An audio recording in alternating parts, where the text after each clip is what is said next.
Impulso con Pasión. Una propuesta de acción. Hola, soy Adriana Arbizu. Te invito a que nos acompañes los jueves a las 5 de la tarde por Promo Estéreo. Un programa dedicado a la salud, bienestar, mundo fitness y mucho, mucho más. Iniciamos.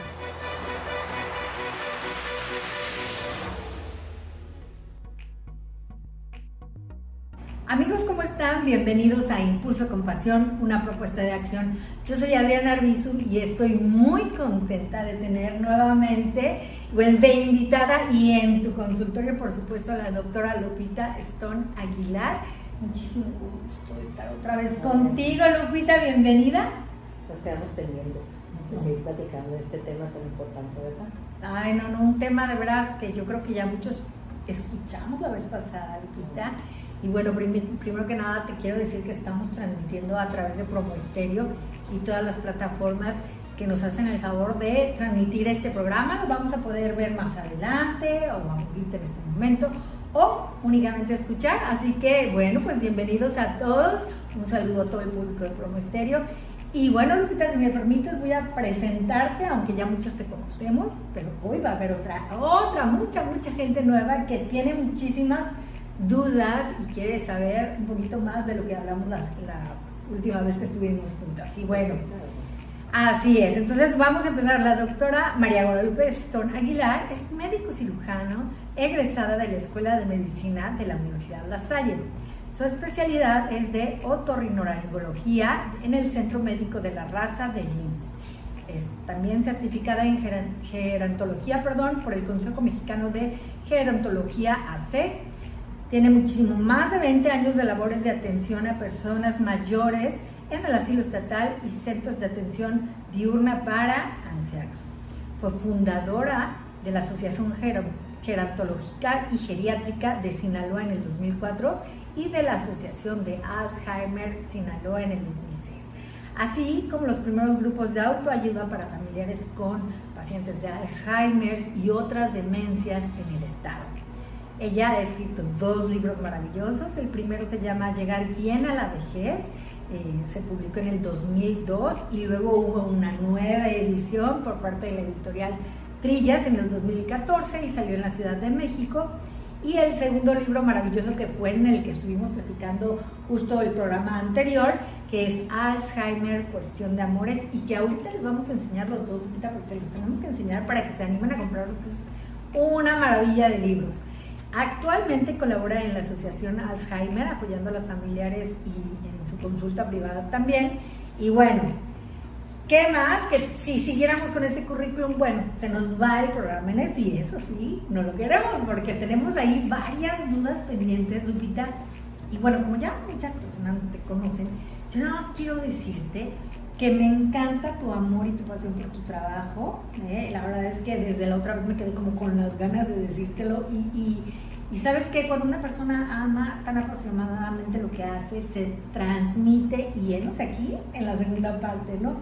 Y la primera duda, porque obviamente después del primer programa que nos hiciste favor de compartir, hubieron muchísimas dudas sobre el Alzheimer, cómo es posible, cómo puedo detectarlo, a partir de qué edad, sí, no. Pero la primera que fue como que la que me preguntaban, pero a ver, dime, pero ¿cuál es la diferencia? Pero no sé qué, es esta.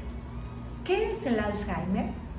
¿Y cuál es la diferencia entre la demencia senil o la demencia? O a ver, aquí la experta hermosa, ¿nos puedes decir? Mira, la demencia senil y la enfermedad de Alzheimer viene siendo un sinónimo. Los términos médicos han cambiado. Antes, hablando de hace más de 20 o 30 años, se denominaba una demencia senil porque se veía que una persona que llegaba a determinada edad, después de los 70, 80 años, empezaba a tener fallas en la memoria, cierto comportamiento, etc. O sea, empezaba muy tardíamente ese deterioro. Sin embargo, en la actualidad, estamos en 2023, en la actualidad la demencia senil como término no existe. Es simplemente una enfermedad de Alzheimer tardía, podríamos decir así. O sea, empezar con problemas de comportamiento en una persona mayor de 70 u 80 años y que te dicen, no, es que, o te dicen los familiares, no, es que mi mamá no tuvo demencia senil. Bueno, finalmente es una demencia. ¿Qué tipo de demencia? Eso es lo importante. Bueno, relativamente importante. ¿Por qué? Porque finalmente en la actualidad las demencias en general tienen muy poquitos recursos desde el punto de vista de curación. Sin embargo, hay algunas demencias que pueden ser bastante más controladas que las otras. Estamos hablando de clasificaciones, por eso es sumamente importante que el familiar acuda con el médico, que sea de su confianza, neurólogo, geriatra, psiquiatra, etcétera, para que pueda hacer una clasificación y un estudio muy generalizado quizá o muy primario sobre las posibles causas de ese deterioro de una persona mayor. Entonces la diferencia entre el nombre como tal, enfermedad de Alzheimer o demencia senil, finalmente nos quedamos con una demencia.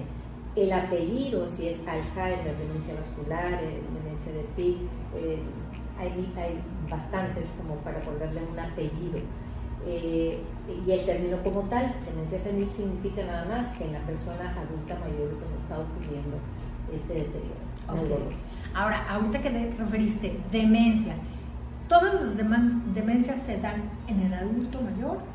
Todas se dan en el adulto mayor, pero también puede haber demencia en gente más joven.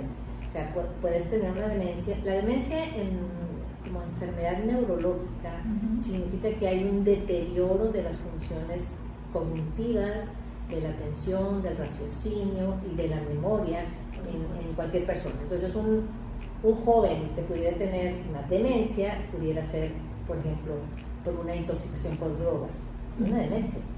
Pero no es, está actuando, no está en coma, no pierdes la conciencia, porque es otra cosa. O sea, una cosa es caer en coma, o sea, la gente se pierde, a tener una demencia donde estás completo, vivo, no estás enfermo en general, pero tu cabeza no está funcionando de manera adecuada. Normalmente las demencias aparecen después con mayor frecuencia en las personas arriba de los 60, 70 años. Correcto, y al referirte en esta parte de la demencia, es una enfermedad que entonces puede ser atendida si es encontrada a tiempo, pero sigue creciendo, sigue aumentando, sí. o si es una enfermedad que se puede curar. O sea, porque esa también es una gran duda, ¿no? Yo sé que el Alzheimer no tiene cura todavía. Por eso es lo importante de la revisión, porque por ejemplo, la demencia vascular, que es ocasionada por daño en los vasos sanguíneos del cerebro, puede ser bastante bien controlada si la persona que se produce porque la persona es hipertensa, porque tiene colesterol, porque es diabético, etc. Entonces, esa demencia eventualmente puede prevenirse con mayor facilidad que una demencia tipo Alzheimer, que no se sabe la causa y que va a parecer, le hagas lo que le hagas. Claro. Pero sí, definitivamente, en la demencia vascular, en este caso, nosotros podemos frenar el deterioro si controlamos muy bien la presión arterial, si atacamos el problema de la diabetes o si atacamos perfectamente bien la cuestión de la alimentación, del colesterol, etc. Entonces, sí hay detalles que son muy importantes que la familia sepa, por lo cual es importante el diagnóstico. No es fácil hacer un diagnóstico de Alzheimer como tal. Esta señora tiene Alzheimer. ¿Por qué? Porque la única manera de comprobarlo es con una biopsia cerebral. O sea, para decir, ¿sabes qué? Sí, tiene Alzheimer, pero tú no le vas a hacer una biopsia a una persona que está en vida. Se hace con autopsia. Pues. Y generalmente en México tú sabes que esas cosas no ocurren, ¿no? Entonces, es una posible enfermedad de Alzheimer, siempre se debe manejar así, aunque, muy importantemente, no podemos quitarle la atención a ese detalle con la familia. ¿Para qué? Para que sigan un curso de manejo, que entiendan lo que está pasando con su familiar, que lo comprendan, que no es problema de que alguien esté como que fingiendo que se olvidan las cosas o que se pierde en su casa por querer chantajear. No es así. Esa persona verdaderamente está colapsada en algunos aspectos, no todos, de su funcionamiento cerebral. Entonces, muchas veces, por ejemplo, una persona puede recordar perfectamente bien, lo veíamos la vez pasada, su pasado, de cuando estuvo en la primaria, de cuando se casó, de cuando fue de viaje a tal parte. Detalles nítidos, perfectos, se acuerdan muy bien, pero no se pueden acordar de que su hija le acaba de dar el desayuno y que reclaman de que no me ha dado de comer, pero ¿cómo? Si no me está hablando de que fue a Europa o que estuvo en tal parte y tal cual, y no sabe que le acaba de dar de comer de mi mamá. Así es que me están chantajeando. Entonces son detalles muy importantes de saber, porque hay diferentes memorias y hay diferentes zonas del cerebro que se van a alterar primero que la otra. Claro. Va a llegar un momento en que ni siquiera su viaje de bodas, ni su primaria, ni nada va a recordar. Pero en el inicio de la enfermedad, cuando es muy sutil esos pequeños cambios, que parece como que estuviéramos fingiendo alguna situación, es cuando es más importante detectar esas fallas. ¿Por qué? Porque ahí sí podemos trabajar. No vamos a curar quizá la enfermedad de Alzheimer, pero a lo mejor tiene otro tipo de demencia, a lo mejor tiene un problema con la tiroides, a lo mejor tiene un problema con el azúcar. Esas pequeñas cosas que se nos están escapando pudieran de alguna manera minimizar o retardar la presentación de las manifestaciones de una enfermedad de esta naturaleza. Claro, y de veras que muy clara tu explicación.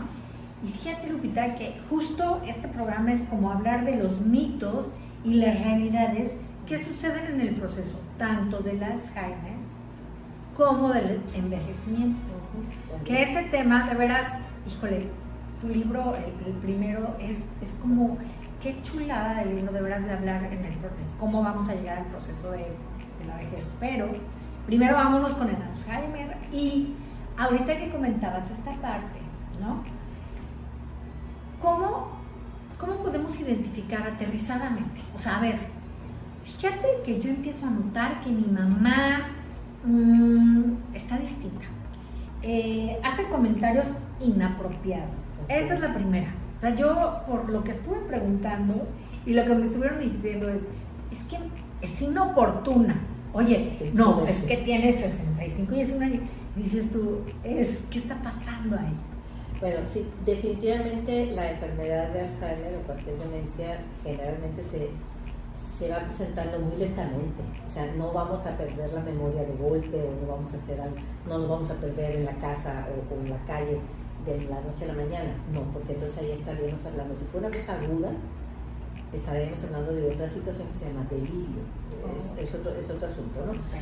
Pero la demencia es muy sutil y va muy poco a poco, y uno puede, inclusive la persona que la está sufriendo puede darse cuenta que algo no está bien, y si tiene preparación, si es lector o lectora, y si tiene una educación universitaria o ha sido una persona brillante desde el punto de vista, podría utilizar muletillas y decir, bueno, pues entonces, pues, no, es que no, fíjate que así no fue, lo que pasa es que estaba pensando en otra cosa y lo que te dije, porque pueden darse cuenta. Me distraje, sí. Y puede ser muy angustiante porque dices, algo está pasando, y muchas veces, la mayoría de las veces, el enfermo no lo quiere reconocer. Estamos en un mundo, sobre todo el hombre, pues un mundo muy masculino, muy machista, y que esperanzas que una persona de 70 años puede decir, no, pues yo ya no, algo está pasando. La mujer como que dice, ay, mijita, ¿sabes qué? Ya se me olvidan las cosas y yo creo que ya lo tengo, pero el hombre no te lo va a reconocer. Entonces, hay muchos detalles en el día a día que nos pueden estar dando ciertas señales de alarma, se llaman, ¿no? Entonces, la Asociación de Alzheimer México tiene un listado de esas 10 señales de Alzheimer que podríamos resumirlas. Obviamente todo el mundo sabe lo de la memoria, pero por ejemplo, el haber perdido las palabras, que la vejez sucede, o sea, también sucede, sí. También eso sí, pásame esa cosa con la que hizo esa. ¿Cómo se llama? La cuchara para usar. ¿Qué diga el tenedor? Sí, o el tenedor. Cuando te acuerdas no pasa nada. En el envejecimiento hay un retardo en el aprender o aceptar, en conocer esos tipos de palabras. Pero la persona con Alzheimer, pues se le fue y pues pásame esa cosa. Y empiezan a olvidar el nombre propio del tomate, de algo que por ejemplo las señoras que manejamos muy bien, que la licuadora, pues ese aparato que da vueltas, sí, hombre, sí, con la que hacen la sopa, se acuerdan de todo, pero no saben cómo se llama. Puede ser que a mí me pase, pero ahora digo, ay, pues sí, la licuadora. Ajá. La persona que tiene una demencia probablemente nunca vuelva a decir la licuadora, o allá unos 3 días le aparece la palabra licuadora. Pero son pequeños puntos que nos van dando la pauta de que algo no está bien. El cambio de carácter. Una persona, no es lo mismo que si tú eres muy corajuda toda tu vida y te vuelves más corajuda, pues sí, es su carácter. Pero si una persona y así murió. Así murió, sí. Pero si una persona era normal, o sea, sí, con sus arranques pequeños o eso, pero que de repente tenga ataques de ira o de angustia o de miedos y eso, algo está pasando en su cabeza. Entonces uno tiene que como que parar la oreja, más que achacarle desde el principio, ponerle la etiqueta Alzheimer, tiene que haber una valoración. ¿Por qué? Porque la valoración con las pruebas neuropsicológicas que se hacen es relativamente sencillo empezar a notar con preguntas muy fáciles dónde está fallando, porque es orientación, es memoria, es juicio, es procesamiento de datos. Por ejemplo, una gente que fue contador, pues de repente ya pues no se dan cuentas. O una señora que era buenísima para la cocina, de repente pues ya no le sabe la sopa cómo salir. Y está actuando en general bien, pero ya no funciona igual. O pequeños detalles como dejar la puerta abierta, la estufa prendida, la llave del agua de la manera que no la cerraste, que a todos nos pasa. Pero en la situación, que quiero muy claro eso, la situación es cuando es repetitiva esa actitud. O sea, no es lo mismo por envejecer nosotros, pues sí, de repente sí, pero esta señora la conozco, pero ¿cómo se llama? No te vas a acordar, pero eso no quiere decir que tengas demencia. Claro. Simple y llanamente tu cerebro ya no está ágil. Yo le digo mucho a mis hijos, lo que pasa es que uno ya tiene el disco duro bien lleno, y ustedes lo tienen vacío porque no piensan, pero lo tienen muy lleno el disco y ya no entras en pequeños detalles. O los olvidos de cosas sin importancia.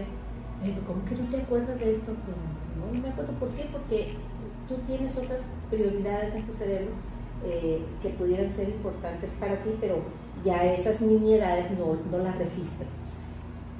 ¿Qué sucede con esto? No pasa nada porque es un proceso del envejecimiento. Lo que sí es importante es cuando las cosas son repetitivas y llegan a ser de alguna manera más peligrosas. Por ejemplo, una persona que maneja, de repente, pues el manejar es un mecanismo, pues ahora sí que mecánico, o sea, es acción-reacción totalmente natural, el meter cambio, freno, lo que sea. Pero una persona que empieza a tener signos de demencia puede equivocarse, en vez de acelerar, en vez de frenar, meter el acelerador, ¿no?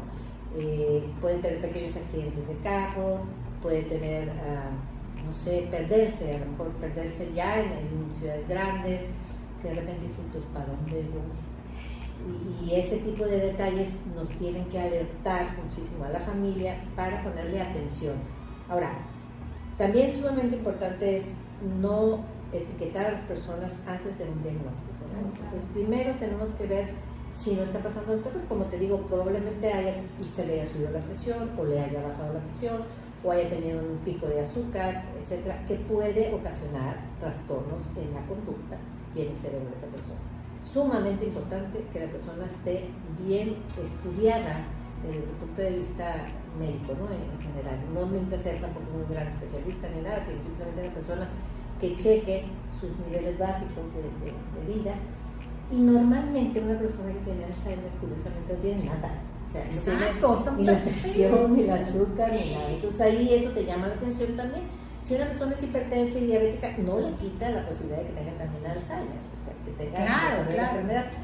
Pero digamos que si hay otras razones que pudieran hacer este cambio, incluso el medicamento que están tomando. Las medicinas en las personas mayores. Uno de los problemas en el envejecimiento es la polifarmacia. La gente verdaderamente, te lo decía la vez pasada, llegan con bolsas de medicamentos y eso puede ocasionarles un sinfín de síntomas similares a la enfermedad, ¿no? Entonces es una revisión completa, es un diagnóstico integral, no es fácil y además, yo lo pongo en el libro, cuando uno tiene esa sospecha ya como médico y pues hablas con los hijos y les dices, pues mira, que probablemente tu mamá pudiera tener una enfermedad de Alzheimer, que es difícil decirlo y todo, dejan de venir contigo. Entonces te tachan como viejo. No, claro. ¿Se le ocurre al doctor? 4 años después, 5 años después, te traen a la mamá, pues fíjate que sí. Pues sí, es difícil y es muy delicado ponerle, porque aparte, desafortunadamente en México, pues hay este rechazo a ese tipo de situaciones. Es como con cualquier enfermedad degenerativa, negarlo, ¿no? Sí, la negación es la número 1 en todas las situaciones, ¿no? En todas, y en esa en particular. Y sobre todo, y luego agrégale la ignorancia, porque mucha gente no se documenta, no lee en ese sentido, o van con el médico general, ¿no? No tiene nada, ya me dijo el fulanito que no tiene nada, ok, está bien, claro, muy respetable, pero te digo, bueno, a los 2, 3 años, oiga, doctor, pues sí. ¿Qué pasó en ese tiempo que se perdió en sospechar un diagnóstico? A lo mejor perdimos el tiempo en no estimularlo, en no entenderlo, en no ponerle medidas no farmacológicas, porque esto no es de medicina, claro, no. Es de atención muy, muy particular, de estimulación, de repeticiones, de neuroestimulación se llama, ¿no? Entonces, sí sabemos ahora que las neuronas sí pueden regenerarse si se estimulan. Y eso, bueno, esa neurogénesis, esa generación nueva de neuronas no es nada fácil, pero hay muchos recursos que están a la mano de la familia, que puede ser, estoy hablando del baile, de la música, juegos de mesa, de juegos de mesa, el rompecabezas, la afectividad, el cariño. Hay una red de posibilidades que uno puede hacer de que esa persona con demencia, llámale el apellido que sea, pueda tener una vida digna y sobre todo de afectividad, porque sí sucede, y te lo digo por mucha experiencia, que esas personas son pues como cuando tienes un niño enfermo de esta abandono, rechazo y la esquinita. Y allá no me da pena sacar a mi alma. Fíjate que eso justamente que estás mencionando es un punto súper importante, que además leí en tu libro, el primero, pero que fue mi segundo de leer. Y bueno, a mí me encantó mucho esa parte de, bueno, es que están pasando por un proceso de cambio, ¿no? La vejez, sí, no, Alzheimer, que empiezan a perder vista, oído, que ya ven que no forman parte de la época moderna y empiezan a delegarse. Pero antes de irnos a la vejez, esta por favor, porque me la han preguntado muchísimo, me la han dicho mil veces, es que mi mamá, llegué en la mañana y me dijo la señora que la ayuda. Su mamá es un desastre en la cocina, no sé qué pasó, yo anoche la dejé bien dormidita y tranquilita, pero resulta que se les cambia luego el horario, ¿no? Entonces andan en la noche deambulando. Entonces al otro día le preguntan, ay, pero ¿por qué dejaste la cocina así? ¿Qué estabas haciendo? ¿Por qué? No, es que yo no fui. No, mamá, pero no, te juro que yo no me paré en toda la noche. Pero entonces llega el hijo, ¿no? O la hija que no cuida a la mamá y es, ay, no, y entonces le dan la queja, la retahíla, que si el otro es muy malo, que si no lo atienden, que si no le dan de comer. Pero viene esta contradicción de, a ver, le estoy preguntando por qué dejó este desastre y me dice que no fue ella y que no hace nada. Luego viene la señora de la casa que me ayuda y me dice, no, dejé limpiecita la cocina. Pero luego viene el hijo, la hija, la amiga, el primo, y recuerdan todo. Entonces uno se queda así de, ¿qué está pasando? ¿qué pasa? Platican.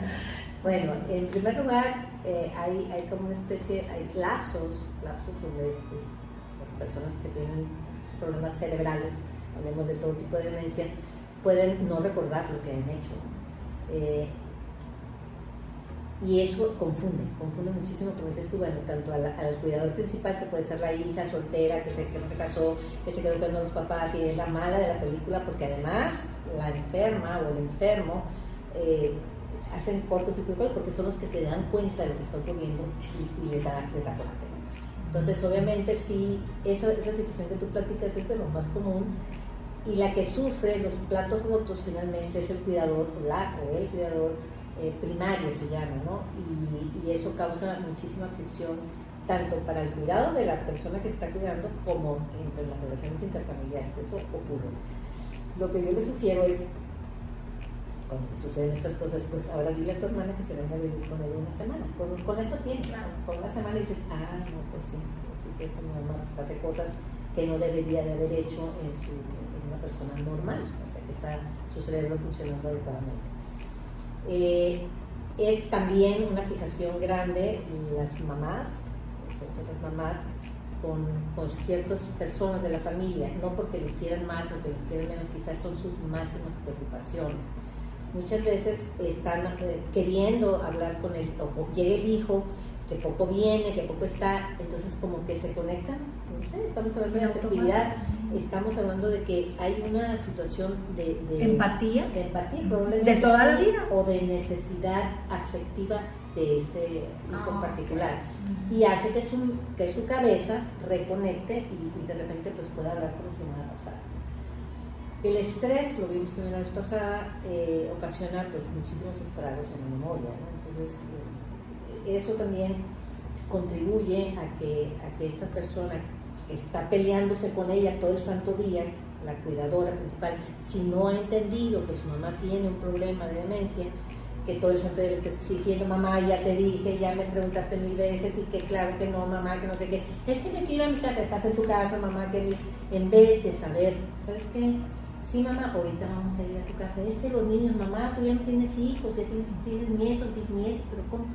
Ese tipo de cosas, el choque que hace esa persona enferma con el cuidador principal, que suele ser la hija, pues hace que haya un rompimiento y un estrés en ambas partes.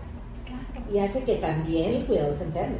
Ya me repelí, ya sí, no la quiero. No la quiero, no, yo a ver qué hace, porque yo ya estoy colapsada. Y se llama así, colapso del cuidador.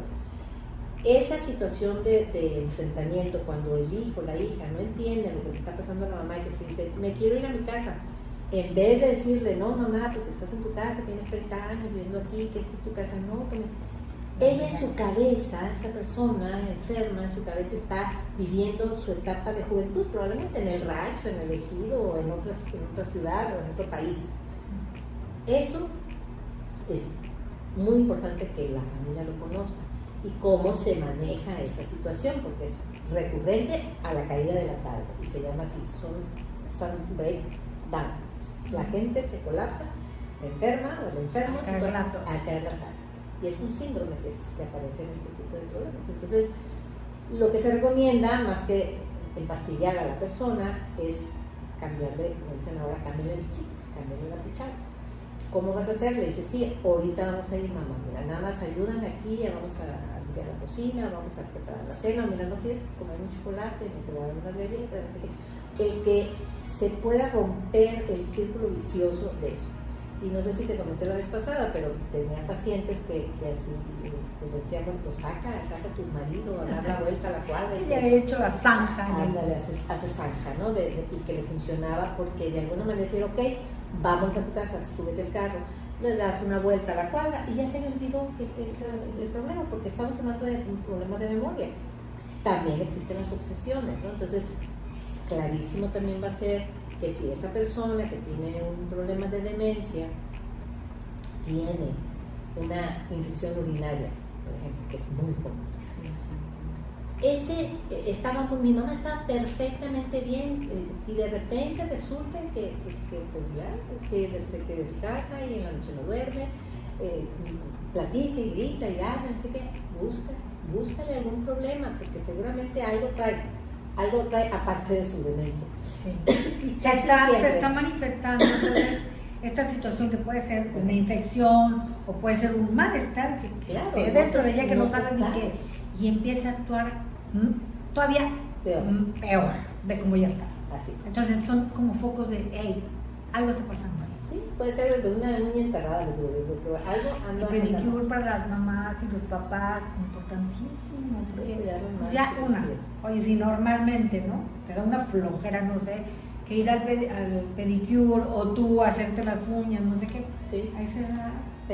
Pequeños detalles que cambian mucho la vida de una persona, ¿no? Entonces, yo siento que la enfermedad de Alzheimer en sí, con todo lo que conlleva largos años de trabajo y eso, es más llevadero si entiendes el proceso y si logras ver a la persona como un ser humano en su integridad. O sea, sigue siendo tu mamá, tu papá, tu abuelo, tu abuela, con cierto descontrol, pero conforme tú lo trates de manera más amable, podríamos decir, o más comprensiva, poniéndote, ahora sí, como dicen mucho, en los zapatos del otro, podría de alguna manera llevar una mejor calidad de vida para esa persona. Y sí hay cosas que hacer, de estimulación, de esto y del otro, pero va presentándose además esta enfermedad, como te dije, no aparece de golpe, van apareciendo pequeños detalles conforme va pasando los años. Hay enfermedades demenciales que son mucho más rápidas que otras, pero generalmente llevan un proceso largo de 8, 10, 15. Yo tengo pacientes hasta de 20 años con este problema de enfermedad, que se van deteriorando y van perdiendo las funciones cerebrales básicas, como es pues, la lectura, la escritura, desde la comprensión, perderse. Esto va a ir avanzando. Lo importante de hacer un diagnóstico temprano es que se puede retardar esa sintomatología. Yo les digo a mis hijos, si a mí me da este tipo de enfermedad, ojalá que me dé después de los 80, porque ya me van a quedar muy poquitos años de dar guerra, ¿no? Porque va a dar uno guerra, definitivamente. No es lo mismo que te empiece a los 60. ¿Sí? Empieza a los 60 años, la gente está con toda su fortaleza física, como te digo, no tiene ninguna otra enfermedad, y vamos a dar guerra muchos años y va a ser muy desgastante para la familia.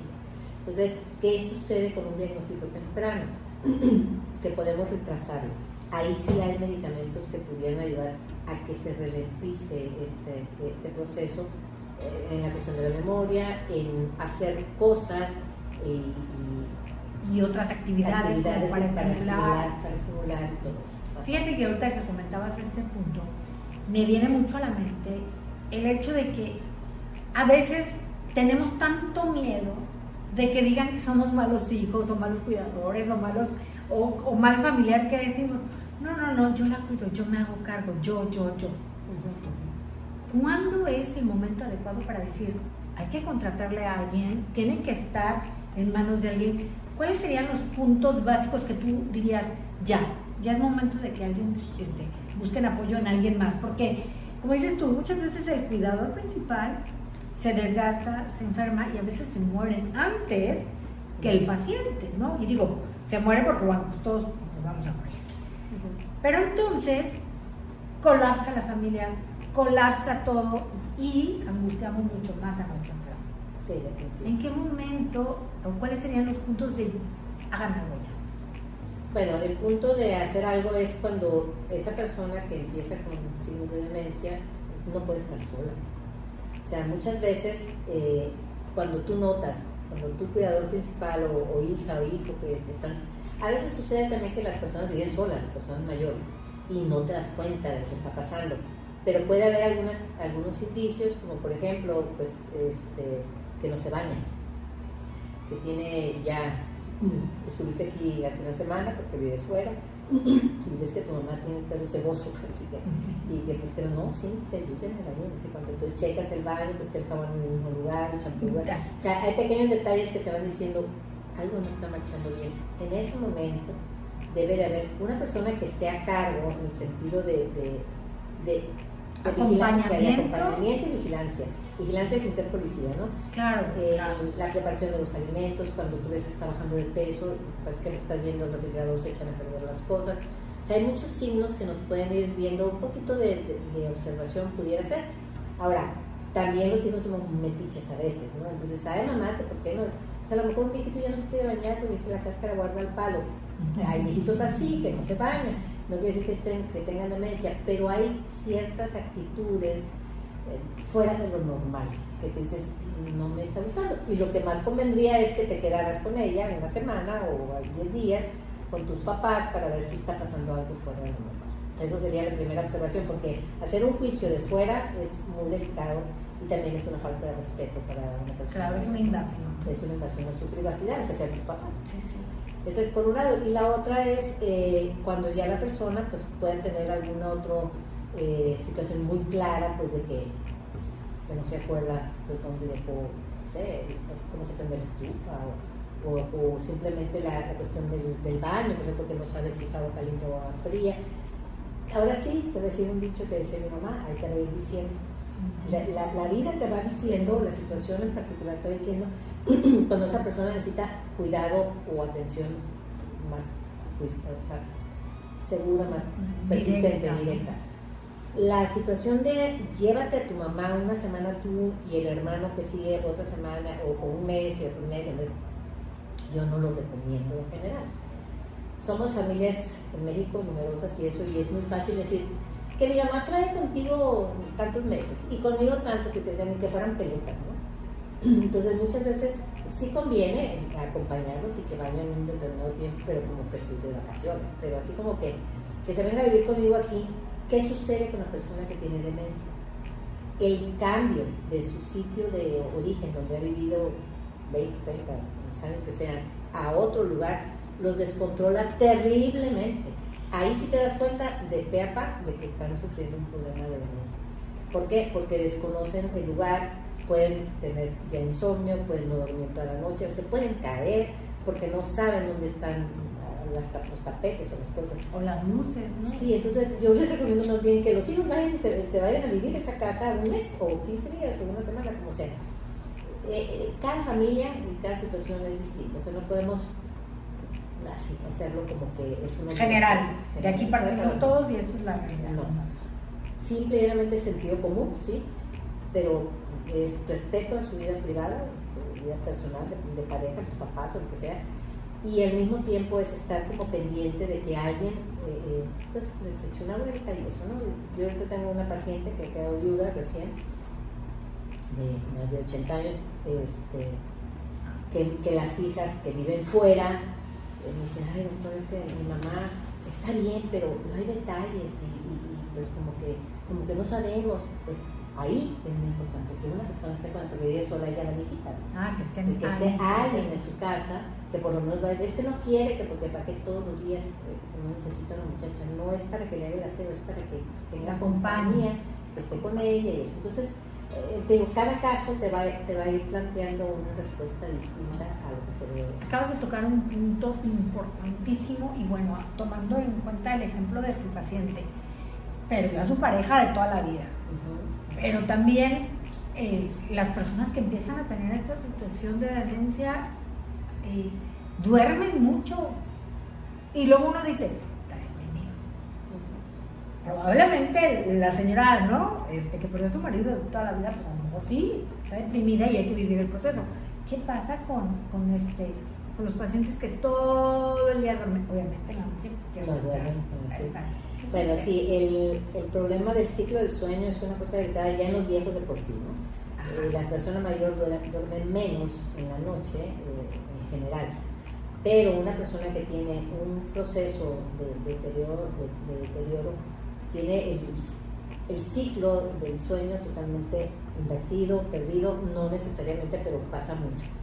Ahí es cuando probablemente requiera un tratamiento para inducir el sueño de manera adecuada, pero también es delicado, porque no todos los medicamentos son adecuados para este tipo de personas.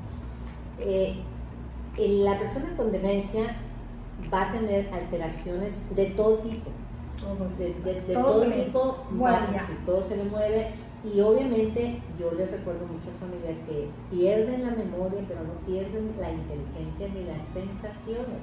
Entonces, la gente cree que porque no se acuerda de cómo se llama su hijo, pues ya no puede hacer más nada, o no siente nada, o va a olvidar todo. O anda en su nube. No. Están aquí. Hay diferentes espacios en su cerebro que están funcionando, y probablemente una de las cosas que suceda con este tipo de procesos es que es la angustia de decir ¿qué me está pasando?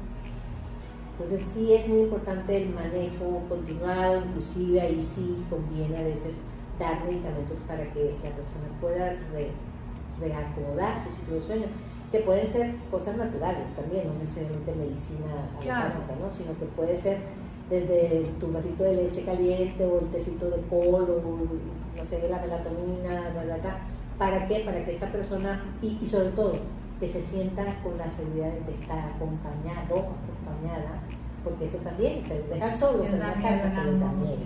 Y las alucinaciones es otra de las cosas que suceden en la demencia. Las alucinaciones son una cosa terrible para cualquier persona, pero en particular la persona con demencia puede tener alucinaciones tan reales que yo les digo, por ejemplo, si ellos están viendo la televisión típico en su cuarto, tienen una tele, que aparte ya está todo volumen porque ya no oyen, entonces sí, para que se distraigan. El ruido, la estimulación de la luz de la televisión, lo que sea, y ven un programa de cocodrilos, o salió un anuncio sí, como de un cocodrilo, chiquitos, ¿no? Se impacta. Adentro de su cuarto está el cocodrilo, ¿sabes cómo? Sí. Entonces, o un perchero que tiene un saco ahí en la noche con la sombra, luz, la sombra, pues ahí está un hombre. Y llegan a no reconocer, ni reconocerse a ellos mismos en el espejo, llega un momento que eso sucede. Entonces dicen, pues ahí hay un hombre, y el hombre es él, que se está viendo pero no se conoce. Entonces, son situaciones muy dramáticas, así como tipo novela. Pero muy reales. Pero son reales y eso ocurre en diferentes etapas. O sea, como te digo, en el principio no va a ocurrir, no va a tener alucinaciones. Y si algo sucede así, si es algo muy rápido, como te digo, va a ser un problema agudo del cerebro. Estamos hablando del delirio. Una persona que la meten a operar de la próstata, un señor que estaba bien, con ciertos detalles de memoria quizá, pero lo meten a operar y sale que no sabe ni cómo se llama. En ese momento, por la cirugía, por lo que sea, va a tener un trastorno mental tan tremendo que vamos a pensar que ya tiene una demencia estacionaria y puede ser que sea transitorio. Puede ser que se desinflama, sale del hospital, se trata bien, se le quita su problema de la cirugía, se trata adecuadamente, se hidrata bien, ¿verdad? Y se quitó. No quedó con demencia. Entonces es muy importante porque eso pasa mucho en los hospitales. Claro. Muy frecuentemente donde hay cirugías o donde hay internamientos a largo plazo. Ahora con el COVID, pues la gente salía aparentemente con una demencia y no, o sea, simple y llanamente era un proceso transitorio de entre la misma angustia de estar hospitalizado, terapia intensiva, sueros, luces, prenden de apagar luces, el cambio, todo lo que ocurre. Si uno sanamente llega a ese tipo de situaciones y sientes que te cambia el panorama totalmente y completamente. Fíjate, ahorita que comentabas esta parte de lo más triste es que de pronto nosotros somos tan imprudentes que empezamos a hablar de la situación que está viviendo nuestro anciano, nuestra anciana, nuestro adulto mayor que tiene demencia, como si no existiera. Entonces, a lo mejor está en sus 5 segundos de conciencia y lucidez, y entonces sienten horrible porque entonces se sienten ajenos, pero además están hablando de ellos. Así es. Sí, yo siento que lo que no debemos de perder nunca, y esto es una cosa que hay que recalcarlo, estamos tratando con seres humanos con una tal dignidad maravillosa, así como lo conocimos en su sano juicio. Esa es la misma persona. Claro. El hecho de que tenga esos lapsos y esos errores, trastornos de conducta o de lo que sea, sigue siendo la misma persona en su hecho. Inclusive esa persona que te digo que era a lo mejor muy dulce y que de repente empieza a decir malas palabras, madre santa, pero ¿qué le pasó? Es la misma persona con un trastorno en una parte de su cerebro, que es la zona frontal, que se le abrió ahí y empezó a decir tonterías. Se desconectó. Pero sigue siendo la viejita adorable que era tu abuelita que tú querías tanto, sigue siendo la misma. Y si sigue teniendo esos trastornos así de agresividad o de vocabulario soez o lo que sea, pues hay que llevarlo con el neurólogo, con el médico, para que le dé algo que tranquilice esa zona de su cerebro que está mal. No podemos perder de vista eso. Y eso que tú dices, que hablar de una persona con demencia enfrente de ella, de que le está pasando, que se le va la onda, no sé qué, que dice, que hace, eso es muy doloroso para cualquier gente. Para cualquiera, totalmente. Demencia o no demencia se siente horrible. Entonces, por favor, seamos inclusivos. ¿Y qué crees? Tengo una súper mala noticia, pero yo creo que vamos a tener una buena noticia. La mala es que se nos fue el tiempo en nada, oiga, no puede ser. Y la buena es que el que sigue tiene que ser prepararnos para la vejez. De verdad, yo sé que las cosas pasan por algo, porque es un tema súper amplio. Pero sí me parece súper importante que platiquemos en otra ocasión sobre tu libro maravilloso, que de verdad nos va a hacer caer el 20, porque si muchos de los que estamos aquí estamos viendo este programita porque nos llamó la atención, es porque tenemos adultos mayores que están viviendo esta etapa, pero ¿qué creen? Que vamos justo para allá, directito, rapidito, y en un 2x3 ya estamos del otro lado. Entonces, ya somos los pacientes. ¿aceptas la invitación, por favor, para hablar de la vejez? No, claro que sí, porque se ofrece.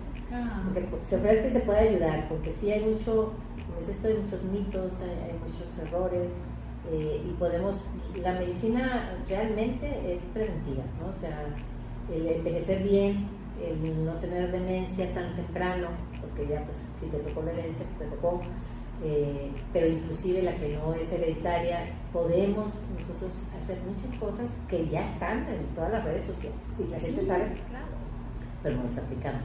Exacto, y por eso para mí es tan importante llegar a este programa de cómo llegar a la vejez, porque tiene muchísimo que ver cómo estamos actuando hoy para llegar allá. Entonces, la actitud tiene tanto que ver, sí.